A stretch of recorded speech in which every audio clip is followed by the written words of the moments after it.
Por la señal de la Santa Cruz de nuestros enemigos, líbranos, Señor Dios nuestro, en el nombre del Padre, del Hijo y del Espíritu Santo. Amén. Señor mío y Dios mío, creo firmemente que estás aquí, que me ves, que me oyes. Te adoro con profunda reverencia. Te pido perdón de mis pecados y gracia para hacer con fruto este rato de oración. Madre mía Inmaculada, San José, mi Padre y Señor, Ángel de mi guarda, interceded por mí.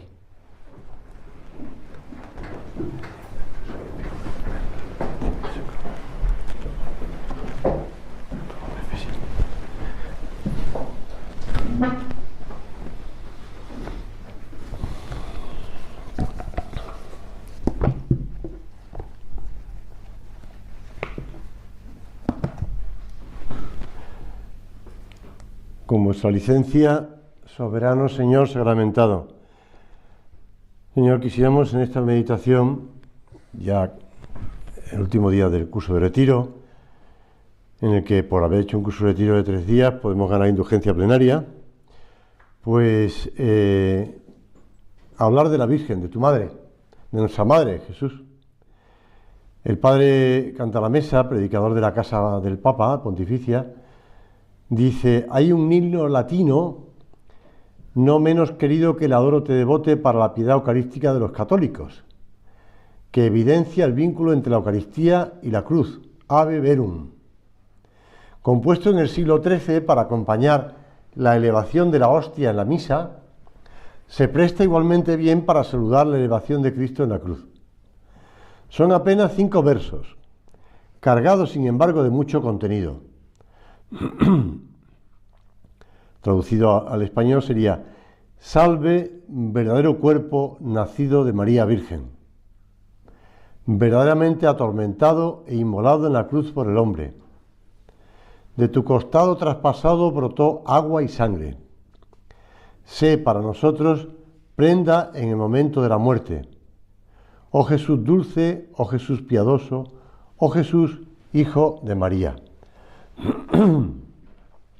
Y el primer verso proporciona la clave para comprender el resto.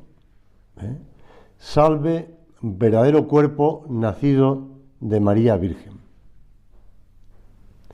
Ese que vemos ahí, ahora expuesto en la custodia, es el mismo Cristo nacido de María Virgen. Berengario de Tours había negado la realidad de la presencia de Cristo en el signo del pan, reduciéndola a eso, a una presencia simbólica.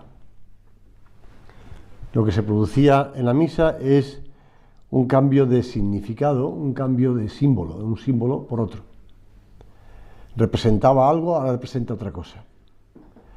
Para quitar todo pretexto a esta herejía, continúa el Padre Cantalamessa, se comienza por afirmar la identidad total entre el Jesús de la Eucaristía y el de la historia. Y para hablar de la historia, nacido de María Virgen. El cuerpo de Cristo presente en el altar es definido verdadero cuerpo, para distinguirlo de un cuerpo puramente simbólico e incluso del cuerpo místico que es la Iglesia. Todas las expresiones siguientes se refieren a Jesús terrenal: nacimiento de María, pasión, muerte. El autor se detiene en este punto.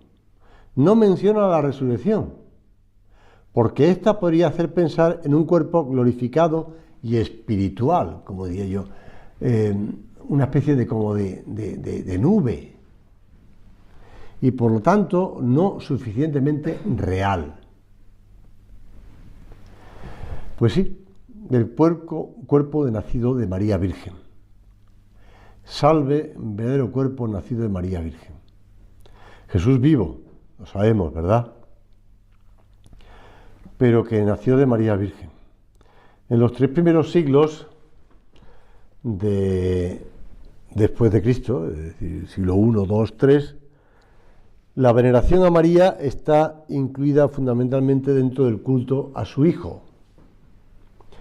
Un padre de la Iglesia resume el sentir de este culto mariano refiriéndose a María con estas palabras: los profetas te anunciaron, y los apóstoles te celebraron con las más altas alabanzas. Hay un cuadro que a mí me gusta mucho, que de hecho me contaron que estaba antes en mi casa, en Marbella, no penséis que es Marbella. Pues, pero que cuando alguien descubrió el valor del cuadro, eso dicen las malas lenguas, cuando alguien descubrió el valor del cuadro, lo llevaron a otro sitio. Entonces, ahora mismo está en el anteoratorio de esa casa de retiros que está en Villaviciosa de Odón, que se llama Los Rosales. Si habéis estado en Los Rosales, al lado de la pila de agua bendita hay un cuadro que representa la muerte de San José. Por eso el oratorio de mi casa, antes en los paños y en los ornamentos, cuando está marcado pone San José. Es decir, que es verdad, que se fue para otro sitio, otra cosa es que el motivo. Bueno, pues a mí me gusta mucho, y eso que no, la pintura tampoco es que... bueno, pero me encanta porque es cuando San José se muere. Y ahí está, pues, la Virgen pegada a San José, pues, consolándole, digamos, o apoyándole, porque se están despidiendo. Y Jesús, que también está al otro lado, también apoyando, y bueno, qué mejor modo de morir, por eso San José es el patrono de la buena muerte, ¿no? Acompañado de María y de Jesús. Pero no están solos, pues también los ángeles y tal. Y cuando la Virgen se durmió, la dormición de la Virgen, en otros cuadros, por ejemplo, en la pililla tienes en el frontal del altar, tiene un relieve donde representa la dormición de la Virgen. Ahí no están solamente María y José, o Jesús, no, pues no está Jesús, pero sí, en cambio, están todos los apóstoles. Todos los apóstoles están ahí presentes, no Judas, evidentemente, pero sí lo demás. Y Matías, que sustituyó a Judas, pues están ahí todos alrededor de la Virgen. Qué buen modo de morir, ¿verdad? Bueno, la Virgen no murió, o no se sabe. La dormición de la Virgen, vamos a dejarlo ahí. Por eso dice este padre de la Iglesia, los profetas, refiriéndose a la Virgen, te anunciaron, y los apóstoles te celebraron. Por eso me acordaba, como los apóstoles celebraron y lloraron, digamos, cuando se despidieron de la Virgen. Y estaban todos rodeando, pues, el cuerpo de Santa María. De estos primeros siglos del cristianismo, solo pueden recogerse testimonios indirectos del culto mariano. Entre ellos se encuentran algunos restos arqueológicos, en las catacumbas de Roma, por ejemplo, que demuestran el culto y la veneración de los primeros cristianos a María. Por ejemplo, en las catacumbas de Priscila, en una de ellas se muestra a la Virgen con el niño junto al pecho y un profeta. ¿Por qué el profeta? Porque Isaías está hablando de la Virgen. Las otras dos representan la Anunciación y la Epifanía, la adoración de los magos. Todas ellas son de finales del siglo II, por tanto del 100 y pico. En las catacumbas de San Pedro y San Marceliano se admira también una pintura del siglo III-IV que representa a María en medio de San Pedro y San Pablo con las manos extendidas y orando. Se ve que la han puesto muy bien porque es San Pedro y San Pablo, son esas dos columnas de la iglesia que están en Roma además. Y la primera oración que conocemos a la Virgen sabemos cuál es, ¿no? Bajo tu protección nos acogemos. Bueno, la primera antífona, porque oraciones a la Virgen tenemos muchas. Por ejemplo, en la de María, ahí tienes el saludo del ángel, tienes la salutación de su prima Isabel, que son oraciones, son palabras dirigidas a la Virgen. Pero así como antífona mariana, la primera es Subtum Presidium, bajo tu amparo nos acogemos, Santa Madre de Dios, que se remonta al siglo III-IV. Los padres de la Iglesia del siglo IV alaban de muchas y diversas maneras a la Madre de Dios. Por ejemplo, uno que no has oído nombrar nunca, o posiblemente no hayas oído nombrar nunca, que se llama San Epifanio. Combatiendo un error de una secta en Arabia que tributaba culto de latría, es decir, de adoración a María, Después de rechazar tal culto, escribe: sea honrada María, sea adorado el Señor. La misma distinción se aprecia, por ejemplo, en San Ambrosio, quien tras alabar a la Madre de todas las vírgenes, explica muy bien: María es templo de Dios y no es el Dios del templo. Ellos quieren dejar muy claro que la adoración es a Dios, pero la Virgen se tiene ese culto especialísimo que después se nombrará como hiperdulía, la veneración de la Madre de Jesús. Te puedo ir dando más datos de la devoción a la Virgen a lo largo de los siglos, ¿verdad? Hay, por ejemplo, en la liturgia de la misa, hay datos fieles que ya hablan en el siglo III, en el 225, pues ya hay una plegaria eucarística en la que se habla de la Virgen. Y en la fiesta del Señor, la Encarnación, la Natividad, la Epifanía, también se honra a la Virgen. Y en el 380 se instituye la primera festividad mariana, que es la memoria de la Madre de Dios, la fiesta de la Santísima Virgen o de la gloriosa Madre.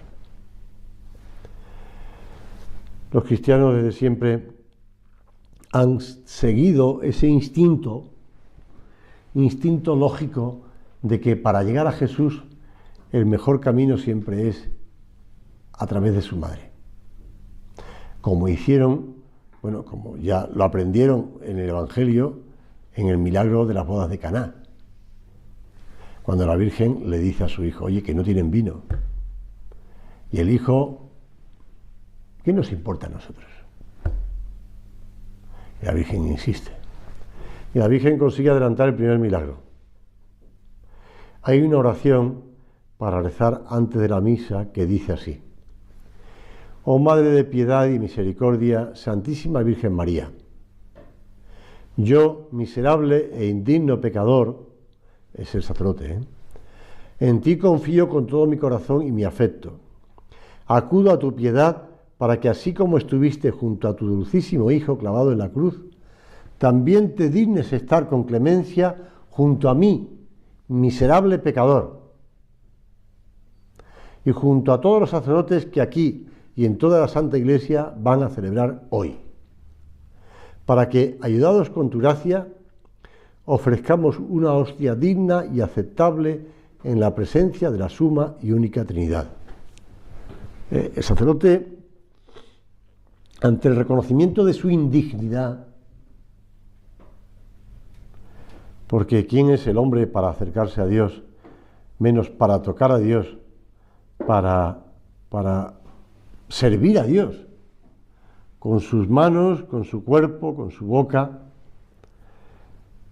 Indigno, él mismo lo dice: yo miserable pecador, pues acude a la Virgen y dice: Madre mía, en ti confío, con todo mi corazón y mi afecto, para que tú me ayudes a estar ahí, ya que yo como sacerdote tengo que estar, pues ayúdame.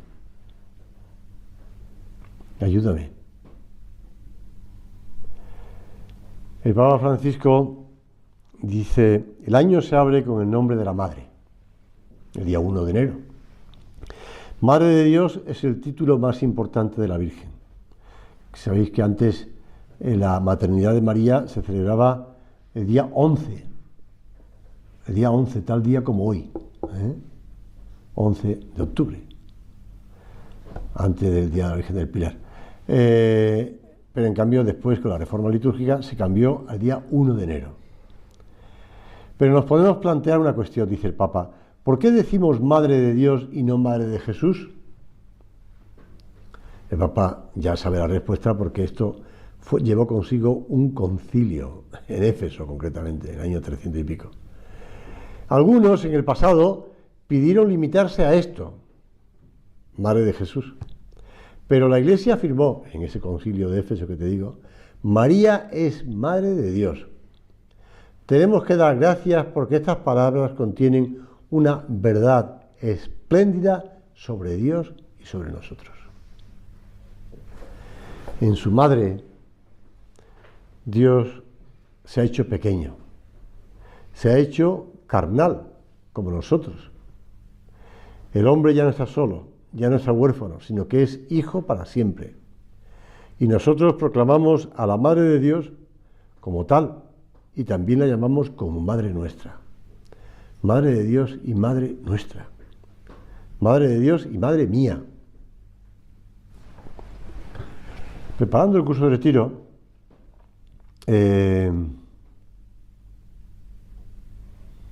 encontré una cosa que, bueno, no quiero alargarlo mucho porque es un testimonio bastante largo, ¿no? Pero es de Kiko Argüello, el fundador del Camino Neocatecumenal. Entonces, saltando un poco cosas que va diciendo, dice: soy hijo de una familia normal, burguesa de Madrid. Mi padre era abogado, una familia acomodada, soy primogénito de 4 hermanos, mis padres eran católicos. Bueno, entonces va contando que en la universidad entró en crisis con mi familia, conmigo mismo, en el ambiente de la Facultad de Bellas Artes de Madrid, que era completamente ateo, marxista. Me fui alejando de la iglesia, no estaba Dios en el centro de mi familia ni en el centro de la mentalidad que se tenía en mi casa, y eso era normal. Bueno, total, que va contando cosas. Tuve la fortuna, o si queréis la desgracia, de ganar un premio nacional de pintura muy importante en España. Entonces salí en la televisión, en los periódicos, me había abierto camino profesionalmente, y esto ya fue la última gota porque veía que aquello no daba ningún sentido a mi vida. Entonces aquel hombre, pues, se dedica a hacer una serie de cosas. De hecho, me presenté a un sacerdote y le dije que quería hacerme cristiano, y él me dijo: ¿cómo? ¿Es que no está bautizado? Sí, estoy bautizado. Entonces, ¿qué quieres?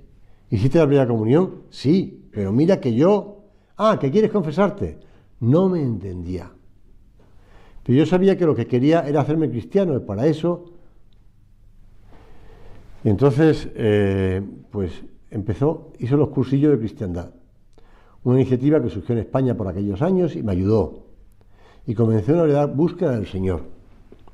Ayudadme a hacerme cristiano, le decía yo en la iglesia. Un día, porque se fue a Vallecas, etcétera, etcétera, un día el jefe de un clan de gitanos, que estaba en lucha con otro clan, que es donde yo quiero contar, y que venía mucho a verme para pedirme la guitarra, porque él cantaba y le intentaba un poquito acercarse a la gente necesitada, a los pobres, etcétera. Me preguntó qué decía la Biblia sobre los enemigos. Me contó que tras un enfrentamiento entre los dos clanes, él había golpeado a la madre del jefe de otro en la cabeza y que le tuvieron que dar 15 puntos. Como entre ellos rige la ley del talión, pasados 2 años había llegado el otro con deseo de venganza. Como en ese periodo la relación entre los dos clanes estaba en calma, decidieron ambos jefes encontrarse solos y pelearse a bastonazos hasta hacerse sangrar. Mi joven amigo estaba muy preocupado. Yo abrí la escritura y le leí el Sermón de la Montaña, donde se invita a no poner resistencia al mal. Entonces me preguntó: ¿debo dejar que me mate a bastonazos? Le di el otro único libro que yo llevaba conmigo, Las florecillas de San Francisco. Hay que tener agallas para hacer eso, ¿eh? Lo leía y venía todas las tardes a comentármelo. Hemos rezado juntos para buscar una salida, para que pudiese salvar la vida sin necesidad de matar al otro. La única solución era ir sin el bastón en son de paz. El día de la lucha se presentaron antes a mí con el bastón. Al final lo convencí y fue sin él. Yo me puse de rodillas a rezar el rosario para que la Virgen María salvase la vida de aquel chico. El tiempo pasaba. Las 2, las 3 de la madrugada, pensé que habría muerto cuando le vi llegar. Al verlo sin el bastón, su adversario decidió resolver la disputa económicamente. Mi amigo decidió pagarle un tanto. Se llama José Agudo, ahora está en el camino y tiene 13 hijos. Bueno, es bonito, ¿verdad? A mí me ayudó. Como este hombre no sabe qué hacer y se pone a rezar a la Virgen. El rosario de la Virgen y consigue que aquellos dos no se maten a bastonazos, sino que además, porque el hombre pues se acerque a Dios. Pues sí, podemos alcanzar tantas cosas de la Virgen, porque es Madre de Dios y Madre nuestra. Madre mía, todas las generaciones te llamarán bienaventurada. Son palabras de María en el Magníficat, reconociendo lo que Dios ha hecho en ella. Y la piedad de la Iglesia hacia la Santísima Virgen es un elemento que está perfectamente introducido, intrínseco en el culto cristiano. Si alguien dice que el culto a la Virgen no es cristiano, que la devoción a María no es cristiano, ese no es cristiano.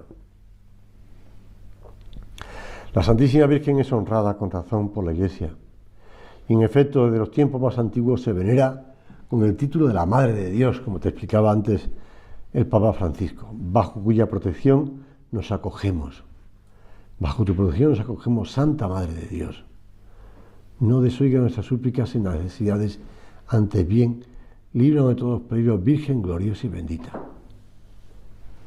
Vamos a pedirle a la Madre de Dios. Tenemos tanta necesidad de ponernos bajo su protección. Tú y yo somos conscientes de que somos muy poca cosa. Todos somos conscientes de nuestras debilidades. Somos conscientes de nuestras miserias. Somos conscientes de nuestros fracasos. Somos conscientes, estamos en el curso de retiro, acabándolo ya, de que los propósitos que sacamos en el curso de retiro después, bueno, pues a la primera de cambio podemos tropezar. Y a la primera de cambio podemos irnos por tierra. Pero no podemos desesperar. Me he acordado de yo creo que es un cuento, ¿verdad? Yo creo que es un cuento. Pero es un cuento muy significativo, ¿no? Un chico cortejaba a una, no sé si se dice ahora así, cortejaba a una chica. Aquí uno se descubre. Bueno, pues un chico estaba detrás de una chica y tal, y le prometía amor eterno, y le prometía todo, el oro y el moro, y lo que fuera. Y aquella muchacha, que era un poco alocada, insensata, y que más bien un poco, pues, para que el otro le demostrara que estaba dispuesto a hacer por ella lo que hiciera falta, le dijo: tráeme el corazón de tu madre. Y cuando el muchacho iba corriendo para llevarle el corazón de la madre, según cuentan, tropezó y cayó en tierra. Y salió una exclamación del corazón diciendo: hijo mío, te has hecho daño. Yo pienso que es un cuento, ¿verdad? Pero la realidad es esa, es decir, que la Virgen no tiene en cuenta ni nuestras debilidades, ni nuestras negaciones, ni nuestras vueltas atrás. Lo que sí tiene en cuenta siempre es que es nuestra madre, que en el momento en el que su hijo estaba muriendo en la cruz, le dijo: he ahí a tu hijo, y te señalaba a ti, bueno, a San Juan, pero te señalaba a ti. Y por tanto, ella de ese momento te acogió en su casa, te acogió en su corazón, y no te va a dejar nunca. San José María siempre explicaba que a Jesús se va y se vuelve por María. Y cuando alguien le preguntaba qué quería decir con eso de se vuelve, porque volvemos, porque caemos, porque nos apartamos del Señor y tenemos que volver. Y el camino más corto para volver siempre es a través de la Virgen. Es el camino más seguro, es el camino más fuerte. Vamos a terminar este rato de oración pidiéndole a la Virgen: Madre mía, como se dice en esa canción, que aunque yo te olvide, tú nunca te olvides de mí. Que aunque yo me olvide de ti, tú nunca dejes de pensar en mí, nunca dejes de ayudarme, nunca dejes de estar a mi vera.